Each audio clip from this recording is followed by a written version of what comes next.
സ്വാതന്ത്ര്യത്തിന്റെ തിങ്കളാഴ്ചത്തെ എപ്പിസോഡിലേക്ക് എല്ലാവർക്കും സ്വാഗതം.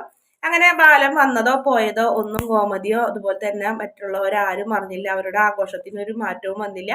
ആഘോഷം ഇങ്ങനെ മുറുകിക്കൊണ്ടിരിക്കുന്നു. നല്ല സന്തോഷത്തിൽ ഇനി ധർമ്മൻ പെൺവേഷമൊക്കെ കെട്ടിയിട്ട് ആകാശ് അതിനെ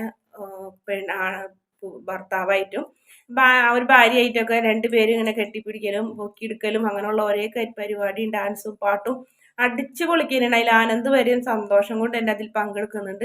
ഇതേസമയം തന്നെ ബാലൻ നമ്മുടെ രാമേട്ടന്റെ വീട്ടിൽ ഭക്ഷണം പോലും കഴിക്കാണ്ട് ഇങ്ങനെ വിഷമിച്ചിരിക്കുന്നുണ്ട്. അതിനിടയ്ക്ക് ഗോമതിനെ ഒന്ന് വിളിക്കാൻ തോന്നുന്നുണ്ട്. ഗോമതിനെ വിളിച്ചാൽ എന്താ സംസാരിക്കണേന്ന് അറിയാൻ വേണ്ടിയിട്ട് ഗോമതിനെ വിളിക്കുന്നുണ്ട്. പക്ഷെ ഗോമതിയും ഇതേപോലെ തന്നെ വിഷമം അഭിനയിച്ച് ഇവരുടെ ഒച്ചയും ബഹളമൊന്നും ഇല്ലാണ്ട് സന്തോഷത്തോടെ ഈ ബാലനില്ലാത്ത വിഷമമൊക്കെ അഭിനയിക്കുകയാണ് ചെയ്തത്.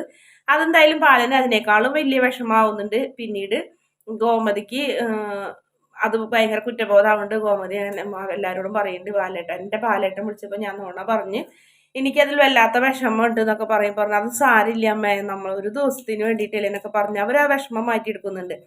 അതുപോലെ തന്നെ നമ്മുടെ രാമേട്ടനും ബാലന്റെ മനസ്സ് മാറ്റാനൊക്കെ നോക്കുന്നുണ്ട്. അവരൊന്ന് സന്തോഷിച്ചോട്ടെ ബാലൻ, നീ അതിൽ വിഷമമൊന്നും വിചാരിക്കരുത്, അവർക്ക് വലിയ ആഗ്രഹങ്ങളൊക്കെ, നിന്നെ പേടിച്ചിട്ടുണ്ട് അവരിങ്ങനെ ശ്വാസം വിട്ട് ജീവിക്കുന്നത്, അതുകൊണ്ടാണ് നീ ഇല്ലാത്തൊരു ദിവസം അവർ അടിച്ചു പൊളിക്കാൻ തീരുമാനിച്ചത് തന്നെ. അല്ലെങ്കിൽ നീ അവരെ കൂടെ ശരിക്കും കൂടേണ്ടതായിരുന്നു, നീയും കൂടി ഉണ്ടായിരുന്നെങ്കിൽ അവർക്ക് എന്തെല്ലാം സന്തോഷങ്ങളൊക്കെ ഉണ്ടായിരുന്നെന്നൊക്കെ പറഞ്ഞ് രാമേട്ടൻ നമ്മുടെ ബാലന്റെ മനസ്സൊക്കെ മാറ്റാൻ നോക്കുന്നുണ്ട്. പിറ്റേ ദിവസം രാവിലെ സാധാരണ രീതിയിൽ തന്നെ ബാലൻ വരും.